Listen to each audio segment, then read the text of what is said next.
Passa um bom dia! E aí, como é que você está? Tudo bem com você? Eu espero que sim!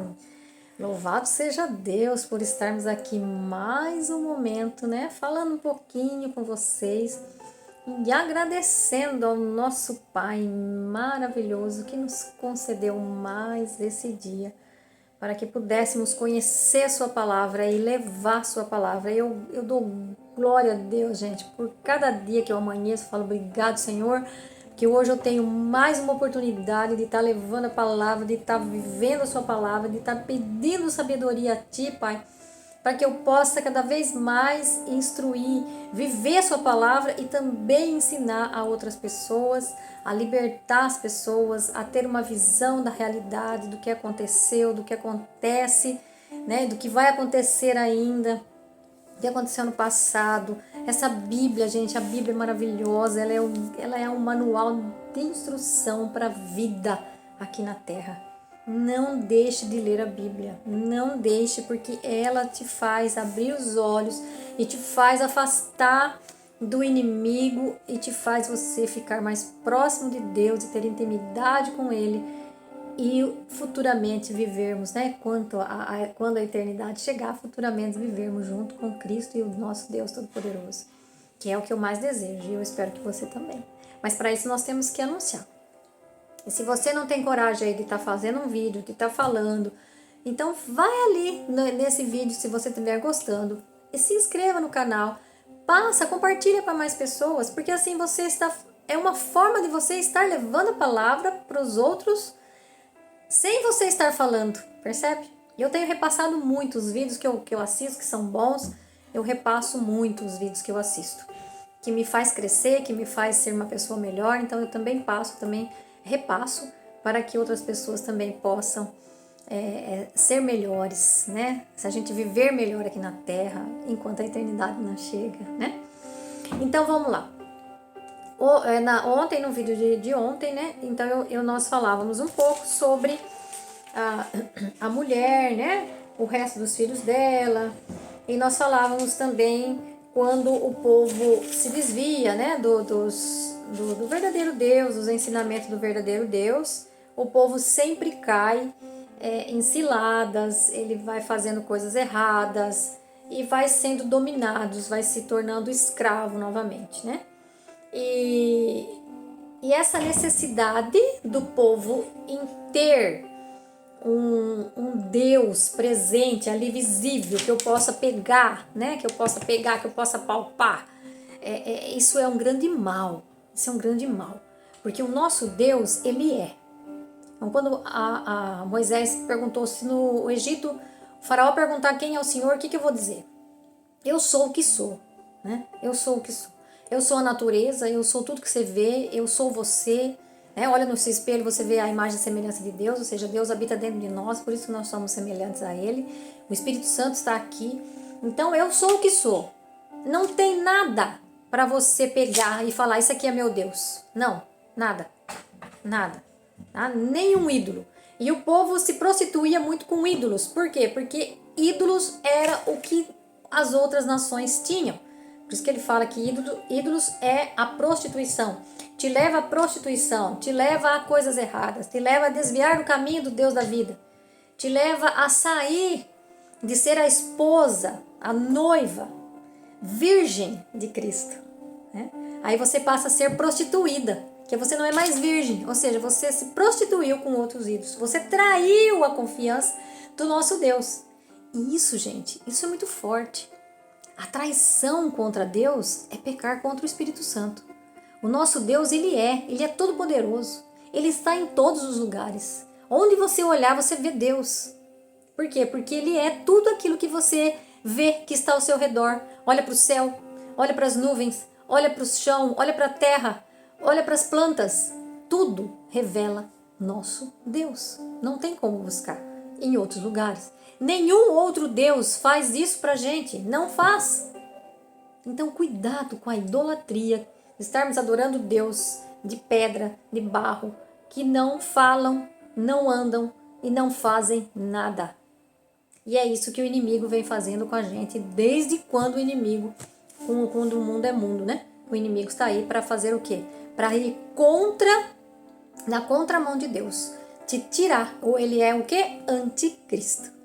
Se Cristo é o Salvador, ele quer te acusar e te condenar, tá?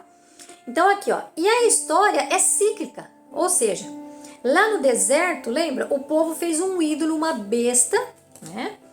Uma besta, fez um ídolo, um bezerro, uma besta. E aqui no Apocalipse nós vemos de novo uma besta, que está com poder agora. O povo dando o poder para ela, né? O povo indo adorar. A gente viu lá que a mulher estava sentada na besta, lembra? Então veja, tudo isso mostra com que facilidade nós abandonamos o nosso Deus Criador. E é isso que Deus abomina e é isso que Deus nos faz a gente rever. O que você está fazendo? Você está adorando ídolos? Volte para mim. Saia dessa adoração. Os ídolos não têm boca, não têm braços, não têm perna. E se tem, não falam, não mexe, não anda, não faz. Porque Deus faz pela palavra. Lembra? A palavra se fez carne e habitou entre nós. A palavra. Veja se o ídolo que você está vendo, ou seguindo, ou adorando, se ele tem boca que fala. Não tem. Então cuidado. Porque os ídolos que muitas vezes nós adoramos são pessoas que iguaizinhas a nós e que foram pessoas boas sim, que se merecem ser santos, serão santos, mas não para nós adorarmos. Somente ao nosso Deus temos que adorar. Então, aqui a gente lembra também a passagem de Isaías 1, 21, 23. Olha que fala em Isaías 1, 21 a 23. Fala assim, ó. Como se transformou em prostituta a cidade fiel. Antes era cheia de direito e nela morava justiça. Agora está cheia de criminosos. A sua prata se tornou lixo e o seu vinho ficou aguado. Veja. Então, ou seja, se desviou dos mandamentos, se desviou da minha lei, da fidelidade ao Deus verdadeiro. Então, João fica apavorado quando ele vê, né, quando ele vai para o deserto. Lembra lá que o anjo leva ele para o deserto, lá agora voltando em Apocalipse, né? Quando o anjo leva ele para o deserto, ele fica apavorado, porque ele vê, então, a mulher, né? A besta que vai para o deserto para perseguir a mulher e agora vira o quê? Amante dela. Ela se prostituiu, virou amante. Você não é mais a esposa de Cristo, agora você é amante. Você é amante da besta, então você se afastou de Deus. Né? Então João ficou apavorado. Entende agora porque o dragão, no versículo 17 do capítulo 12, fala: o dragão começou então a atacar os filhos dela? Você percebe? E aí no versículo final diz: os que obedecem aos mandamentos de Deus e mantêm testemunho de Jesus. Por quê? Porque a besta já estava em comunhão com a mulher. A mulher já estava montada na besta, ou seja, fez parceria com a besta. Então eu não preciso mais. Por que eu vou atacar? Né? Eu acho interessante, quando eu fazia esse curso, tinha assim duas fotos, né? Duas igrejas. Uma igreja que o demônio, os vários demônios estavam em cima dela, assim, todos assim, descansando, sabe? E dentro da igreja tava assim uma brigueira, uma discussão, um bate-boca. E na outra, o pessoal estava orando, rezando, e aí os diabos lá em cima estavam todos agitados, todos preocupados, todos nervosos. Por quê? Porque na outra, eles estavam descansados, aquele povo já era dele. E naquela, eles estavam furiosos, porque ainda tinham pessoas que mantinham o testemunho de Jesus e seguiam os mandamentos. Então veja, a importância aí da gente ver, naquela entrelinha ali, ó, naquele versículo ali está uma chave muito grande. Né? O dragão começou então a atacar o resto dos filhos dela, porque é esse que me interessa, o resto já é meu. percebe? Então veja, o dragão não tem mais ira contra a mulher, mas sim na descendência o que restou. Porque em grande parte a mulher se prostituiu, se vendeu. E agora aqui, gente, hoje eu vou falar um pouquinho sobre o cristianismo nas primeiras comunidades e depois um pouco seguinte. Mas aqui eu vou dizer com todo amor e carinho, porque eu até hoje também sou da Igreja Católica, mas não há como negar que o cristianismo no início foi muito acentuado no sentido de matar as pessoas que eram verdadeiramente cristãos. Tá? Então veja, agora a gente começa a entender o cristianismo da igreja que João escreve para a igreja de Laodiceia. Porque a igreja de Laodiceia é simbolizando o que aconteceu lá atrás no passado e o que está acontecendo hoje, nos nossos dias atuais, e que estamos cada vez mais próximos da vinda de Jesus. Porque hoje, muito embora não há muito assim, vamos dizer, em alguns lugares, por exemplo, aqui no Brasil, por exemplo, a gente não tem, a gente tem liberdade para falar, mas em alguns países não tem liberdade. Lembra que eu já falei para vocês, naquele 1040, né, dos países que são totalmente contra o cristianismo, né, persegue os cristãos, queimam pessoas, queimam igrejas, fecham igrejas, enfim.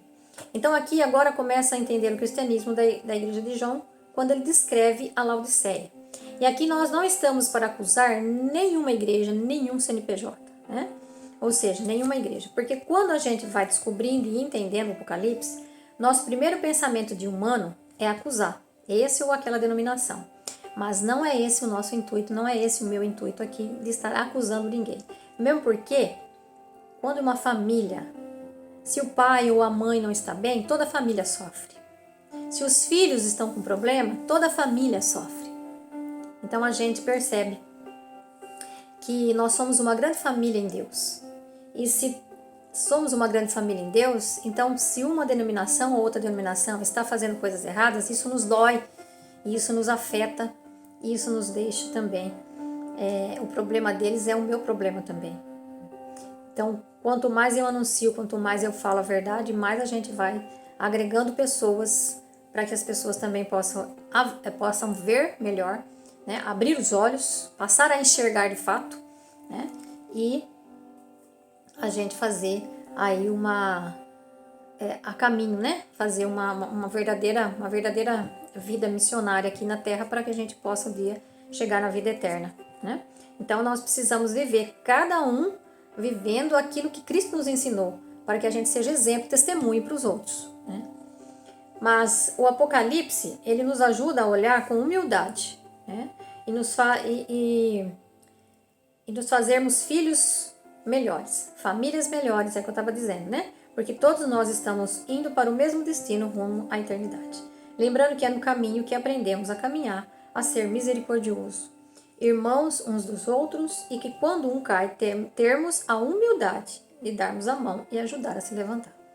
E não colocar, né, mais pedra. Porque aqui a gente pode ver perfeitamente aquela passagem de Jesus. Quem não tem pecado, que atire a primeira pedra. Não devemos ler o Apocalipse no sentido errado, que é acusatório. Nós aqui não estamos estudando o Apocalipse para ser acusatório, tá? Mas quem somos nós para julgarmos se Jesus nos disse que era para anunciar o seu evangelho, da boa nova para toda criatura? Então, deixa o julgamento para ele. Essa parte não nos cabe. A nossa parte aqui é levar o evangelho, é dar o testemunho dele na nossa vida. E não temos nem de acusar uma ou outra instituição e nem achar que a nossa é melhor ou pior que a outra, né? Ou que a nossa está salva e a outra não está salva, pronta para ser arrebatada. Todos nós somos santos e pecadores e, portanto, estamos na caminhada, né? É o que eu dizia. Estamos na caminhada e na caminhada que nós vamos nos transformando em pessoas melhores. Porque é muito fácil você julgar, condenar, rir até mesmo de alguém que está passando por dificuldade, né? Muitas vezes a pessoa alcoólatra ou um drogado, né? E aí é fácil a gente falar mal. Mas é difícil a gente falar mal, por exemplo, quando esse drogado ou quando esse alcoólatra é nosso pai, nossa mãe, nosso irmão na família, né? Aí com certeza nós não vamos acusar da mesma forma e nem vamos tratá-los da mesma forma. Por isso, antes de julgarmos nossos irmãos cristãos de outras denominações, ou até mesmo dentro da sua própria, pense como Jesus agiria. O amor que transforma e corrige não quer... O amor que nos transforma e nos corrige, mas ele não passa a mão na nossa cabeça. Nós precisamos... Jesus anunciava sim os que iam contra ele e usava da religião para manipular o povo, mas Jesus os advertia e corrigia, porque ele os amava e queria que se convertesse. Tanto é que no final, na cruz, ele diz: Pai, perdoa-lhes, porque eles não sabem o que fazem. Então Jesus não veio aqui para condenar, não veio rachar a cana que já estava quebrada, não veio acabar de quebrar a cana que já estava rachada, né? O cano.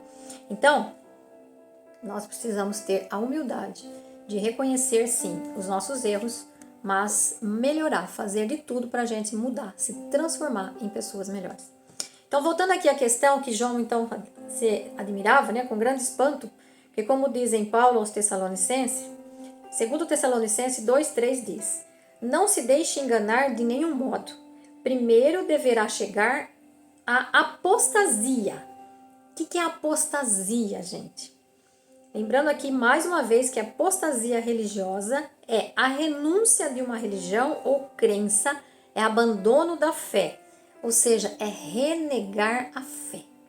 Então, a apostasia é assim: hoje eu sou cristã, sou católica cristã, né? Sou cristã, sou de Cristo. Amanhã eu não sou mais de Cristo e agora estou falando contra Cristo. Isso é apóstata. Então, para alguém ser apóstata, tem que ter sido cristão. Para alguém se divorciar, por exemplo, que não aconteça nunca, nem vida, em família nenhuma que esteja assistindo esse vídeo, mas a pessoa tem que ser casada. Não dá para separar, né, se divorciar alguém que não seja casado. Então, não dá para ser apóstata quem nunca foi cristão. Por exemplo, um chinês, né, um muçulmano, que não é católico, que não é cristão, ele não pode ser um apóstata, certo? Então veja, a mulher e a besta aqui agora estavam juntos. E aí voltando no Apocalipse 13, você entende por que a briga é contra o que sobrou do povo de Deus? Ele não tem que brigar com a mulher, ele tem que brigar com aquele que sobrou. Porque a maior parte do povo de Deus se tornou uma Laodiceia, que Jesus diz que ele era pobre, cega e nua. Tinha tudo, mas era pobre. Tinha roupa, mas estava nua. Enxergava, mas era cega. Via, né? Mas não enxergava, era cega.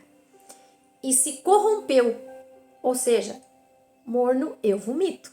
Lembra? Ou você é quente ou frio, morno eu vomito, é na igreja de Laodiceia, onde Jesus diz para uma igreja que era mais rica, que ela era pobre, cega e nua. Então, a besta do Apocalipse, o anticristo. E quanto a besta, então, do Apocalipse, né? E o anticristo. Temos que tomar muito cuidado, porque se eu for seguir manchete de jornais, toda hora vai ter uma gente para a gente acusar. Na televisão, uma hora é a TV, outra hora é o celular, né? Que já cogitamos. Mas vamos seguir o que nos mostra o Apocalipse. Os primeiros pais da igreja, os primeiros cristãos, depois do período apostólico, sempre interpretaram a besta do Apocalipse como sendo algo relacionado a Roma, ao Império Romano, que era o opressor da igreja naquela época que oprimia a igreja. No século II depois de Cristo, Irineu de León, que era um discípulo de Policarpo, e Policarpo, ele era um discípulo de João, esse João que escreveu o Apocalipse. Então veja, esse Irineu de León tem muitas coisas escritas que não está na Bíblia, mas são verdadeiras. Então esse Policarpo foi discípulo de João, ele foi instruído por João, e essas informações vêm de livros escritos cristãos antigos que não constam na Bíblia, mas que são verdadeiros. Ele dizia assim: olha o número 666, que alguns manuscritos traduziam por 616. E o nome que isso dá é Lateinos, que significa o Império do Latinos, dos romanos. Isto é, ligado a Roma, ao Império Romano. E em grego, Lateinos tem o valor numérico que soma 666. Por isso que é citado no versículo 18 do capítulo 13, é citado que eles sabiam que tinha alguma coisa ligada a Roma, por isso tinha que ser codificado. Então veja, vamos lá, no versículo 18, capítulo 18, versículo 13, ele fala assim, ó. Não, acho que é 13, 18, deixa eu ver. É 13, 18. Capítulo 13, versículo 18, que diz assim, ó. Aqui é preciso entender, quem é esperto, calcule o número da besta. E o número é o número de homem e o número é 666. Então, por isso, aqui, veja, João estava preso na ilha de Patmos. Quem tinha levado ele à prisão, aprisionado ele, era o Império Romano. Ele não podia falar e escrever no Apocalipse nada que tivesse diretamente ligado a Roma. Porque senão eles iam, como eu já falei em outros vídeos, ele ia sofrer a decapitação ali mesmo, né? Ele não ia voltar para contar nem o Apocalipse acabar de escrever, nem o evangelho dele. E nem ia anunciar, como ele anunciou depois ainda que saiu, né? Do cativeiro lá que ele estava na ilha de Patmos. Então percebe, eles tinham que falar codificado. E esses códigos, as pessoas, os judeus e o povo, né? Eles entendiam muito bem. Eles sabiam o que estavam falando. Toda vez que falava de Babilônia, estava falando de Roma. E toda vez que falava alguma coisa que eles citavam, que era codificado, eles sabiam o que significava aquilo. Então, Roma era codificada de Babilônia. E sempre que você vê, então, no Apocalipse, Babilônia é Roma. Quando Pedro escreve a sua primeira carta, ele fala aí no capítulo 5, 13, a comunidade que vive em Babilônia. Vamos lá, vamos pegar? E aí a gente vai terminando aqui, porque senão a gente vai ficar muito falando. É gostoso falar do Apocalipse, mas a gente precisa... Carta de Pedro, né? Vamos lá, carta de Pedro, 1 Pedro 5,13. Segunda. 1 Pedro 5,13 fala assim, ó. Ele tá falando, né, nas saudações e tal. E aí ele fala assim: a comunidade que vive em Babilônia, escolhida como vocês, manda saudações. Marcos, meu filho, também manda saudações. Saúdam-se uns aos outros com o beijo da caridade, que a paz esteja com vocês, com todos vocês que estão em Cristo. Veja, a comunidade que vive em Babilônia. Então, a comunidade que vive em Babilônia, aqui não tinha Babilônia na época que Pedro escreveu a carta. Não existia mais Babilônia. O Império Babilônico já tinha sido destruído. Que império que existia? Roma. Tá? Então, aqui, porque o maior opressor do povo de Israel no Antigo Testamento não foi o Egito, foi a Babilônia, como eu já disse em outros vídeos. E de todos os opressores que Israel teve, aquele que mais trouxe traumas para eles era a Babilônia. Por isso, quando quisesse falar alguma coisa do mal, era Babilônia. E o mal vem do norte, porque a Babilônia veio do norte. Mais do que todos os outros reinos que oprimiam o povo, a Babilônia foi o que mais marcou. Por isso Roma teve o codinome de Babilônia. Porque foi depois dela, depois da Babilônia, aqui o maior opressor do povo judeu, do povo de Israel, foi o quê? Foi Roma. Então tudo que aparece no Novo Testamento como Babilônia era codificado a Roma. E isso eles, os judeus, o povo, entendia muito bem o código. Então no decorrer de toda a história da igreja, houveram muitos teólogos que fizeram muitas afirmações de quem seria a besta, o anticristo, mas com o passar da história foi se perdendo o que poderia ser, e o Apocalipse ainda não findou. Enfim, vamos ver, né? Para que o livro do Apocalipse de João nos revela. Então aqui agora nós percebemos pelo Apocalipse e outros escritos bíblicos que o anticristo, a besta, vai vir de uma apostasia. E nós vamos parar aqui. E eu já disse que a apostasia é aquele que está apóstata. Olha, apóstata. Lembra que nós falamos Após é o quê? Longe de. Né? Estasis, posição, indica uma posição de dentro para fora. Então, apostasia é um termo bíblico usado para descrever uma rebelião contra Deus ou o abandono da adoração verdadeira. Certo? Então, vamos parar de fato agora aqui. E aí a gente continua vendo um pouco mais sobre apostasia. E aí a gente vai vendo o que Apocalipse nos revela sobre a besta. Né? Sobre o anticristo, sobre o apóstata, aquele que é contrário a Deus, ou seja, anticristo, contrário a Deus, contrário a Jesus. Tá bom? Beijo no seu coração, por hoje é só, fica com Deus, amanhã temos mais.